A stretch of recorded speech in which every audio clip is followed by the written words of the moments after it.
Menghindari perundungan, Kak Seto sarankan ketiga anak Ferdy Sambo lakukan homeschooling. Ketua Lembaga Perlindungan Anak Indonesia (LPAI), Seto Mulyadi menyarankan ketiga anak Irjen Ferdy Sambo dan Putri Chandrawati yang berusia remaja menempuh pendidikan di sekolah non-formal atau homeschooling. Tujuannya, menghindari dampak psikologis yang lebih besar akibat perbuatan kedua orang tuanya.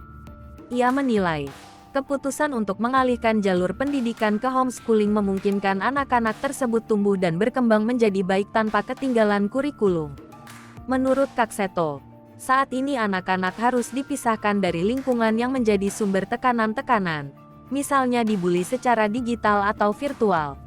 Tak bisa dipungkiri, kejadian yang menimpa orang tuanya berpengaruh pada rasa kepercayaan diri anak-anak. Sebab, menyangkut keluarga dan tentu juga dikait-kaitkan dengan labelisasi tertentu seperti anak koruptor.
Hai pemirsa Sri Popo TV, jangan lupa komen, like, dan subscribe, serta tonton terus berita-berita terupdate lainnya ya.